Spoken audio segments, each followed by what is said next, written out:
Bonjour très chers followers, merci d'être sur CNMA News Télévision, votre plateforme de production audiovisuelle.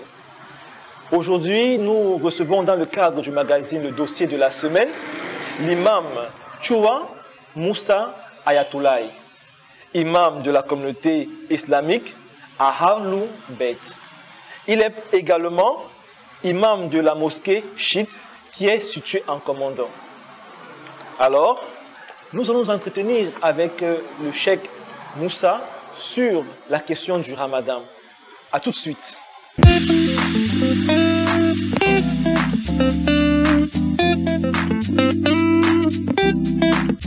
Imam Moussa, bonjour. Bonjour monsieur. Comment est-ce que vous allez? Je vais très bien, Dieu merci.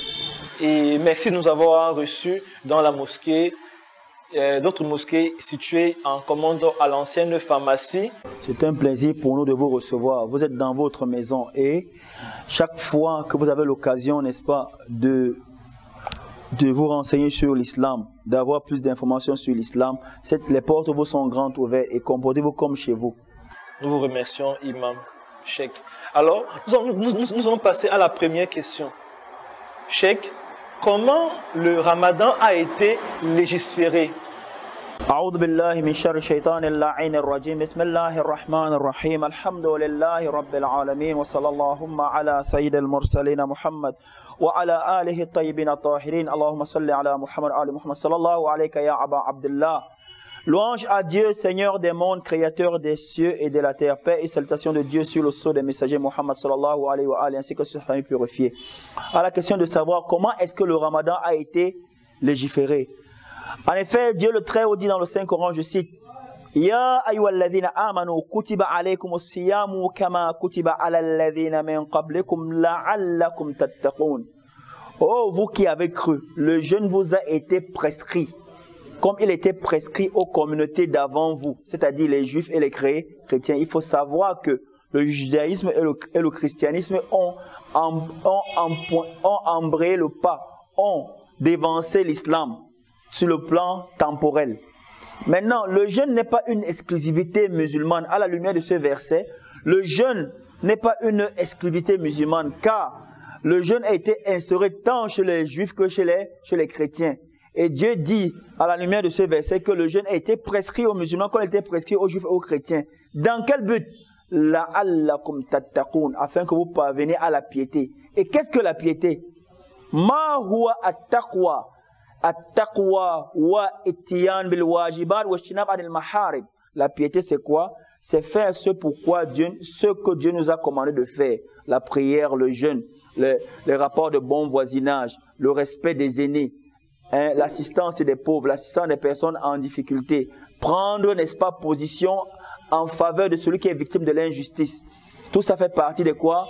Des devoirs. Maintenant, wa ijtinab anil maharib. Maintenant, éviter tous les interdits. Voilà, n'est-ce pas, la définition simpliste ou simplissime de quoi? De la piété. Parfait. Merci, cheikh.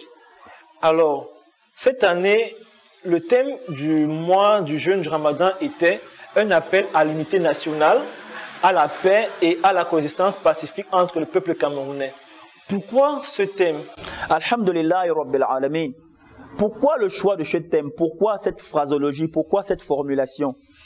Vous savez, au-delà du fait que le jeûne s'adresse à tous les musulmans du monde et à l'humanité, nous devons, n'est-ce pas, contextualiser le jeûne dans notre société, dans notre contexte socio-politique. Nous sommes à la veille des élections qui pointent, n'est-ce pas, à l'horizon. Maintenant, il faut, n'est-ce pas, appeler les gens à la conscientisation. Peu importe, n'est-ce pas, le fait d'avoir des idées divergentes, des programmes politiques divergents ne fait pas de nous des ennemis. Voyez-vous, le fait que j'appartiens à tel parti et toi à tel autre parti, n'est-ce pas, ne fait pas de nous des ennemis. Nous partageons le même espace socio-évolutionnel, le même ciel, le même oxygène. Nous avons, n'est-ce pas, les mêmes intérêts. Nous avons, n'est-ce pas, le même objectif. Tout ce que nous voulons, c'est que les conditions de vie soient les meilleures dans notre pays. Faisons tout pour sauvegarder ce que nous avons comme acquis. Et évertions-nous, exerçons-nous, donnons-nous du mal, faisons des efforts pour améliorer davantage nos conditions de vie. Et non, n'est-ce pas, à nous entre-déchirer les uns les autres pour des raisons politiques. C'est pourquoi le contexte sensible dans lequel nous sommes à la veille des élections, nous amenons, n'est-ce pas, tout le monde à être conscient, n'est-ce pas, que le Cameroun est le nôtre et nous devons tout faire, n'est-ce pas, pour préserver, n'est-ce pas, la paix, la stabilité, qui sont garants d'un développement sûr et certain. Effectivement, cette question, cette thématique m'a un peu intrigué quand je suis arrivé tout à l'heure, parce que généralement, on nous a enseigné que la religion et la politique ne font pas bon ménage. Et quand je lis ce message, cet appel, il a une connotation politique. Alors, j'aimerais, Cheikh, que vous nous expliquiez si, à certains moments, le religieux et le politique peuvent cheminer ensemble et dans quel contexte? La religion... Oui, surtout selon d'après, est-ce que le Saint-Coran permet cela? Alhamdulillah Rabbil Alamin.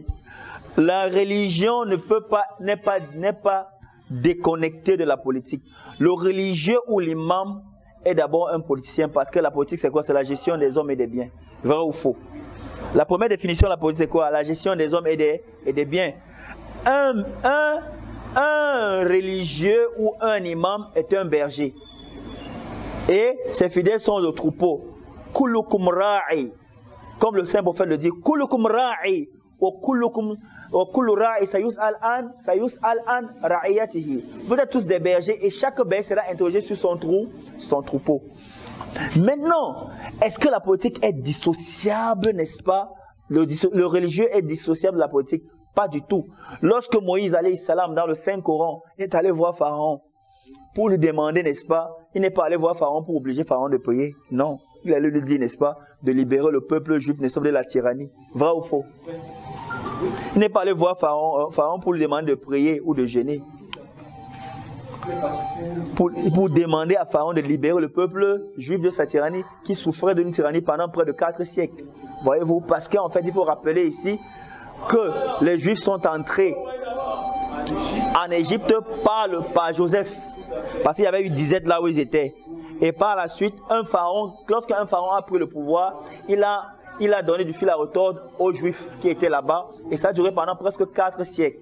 Maintenant, Dieu a suscité le prophète Moïse afin qu'il sorte, n'est-ce pas, les Juifs de cette tyrannie. Voyez-vous? Maintenant, donc, si la religion est là pourquoi? Pour conduire les gens à bon port, pour les sortir des ténèbres pour la lumière, pour les donner les meilleures conditions de vie. Et chaque religieux a le devoir d'amener les gens à comprendre, ou bien de les sensibiliser pour ce qui est mieux pour eux.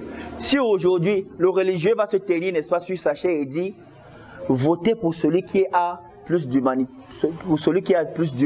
ou bien qui est plus soucieux, n'est-ce pas, de l'intérêt collectif. Voilà le devoir du religieux. On n'est pas là pour appeler pour tel candidat ou tel autre candidat. Non. On est là pour dire aux Camerounais, si vous ne faites pas la politique va vous faire. Dans quelle mesure? Choisir, de ne pas choisir, c'est choisir. La première des choses pour chaque Camerounais, c'est quoi? En âge de voter, c'est de savoir qu'il a une responsabilité religieuse. D'abord, de se faire inscrire dans les listes électorales, avoir sa carte électorale et voter pour le candidat qui présente le meilleur programme qui puisse faciliter les meilleures conditions de vie au Cameroun. Voilà le devoir du religieux. Voyez-vous? Donc la politique, la religion n'est en rien dissociable. Bien plus, le religieux est le premier politicien parce qu'il gère les hommes et leurs biens et il voudrait un avenir meilleur pour ces hommes. Avant de rechercher l'au-delà pour les hommes, il veut d'abord rechercher, n'est-ce pas, un ici meilleur avant l'au-delà. Voyez-vous? Donc la religion n'est en rien dissociable avec la politique. Même, je dirais même plus, le religieux est le premier politicien. Oui. Vous l'avez expliqué au début parce qu'il est garant d'une communauté, aussi bien de leurs biens, de leur foi. Parce que ce n'est pas seulement les biens physiques, mais c'est beaucoup plus la foi. Merci, Cheikh. On va marquer une pause.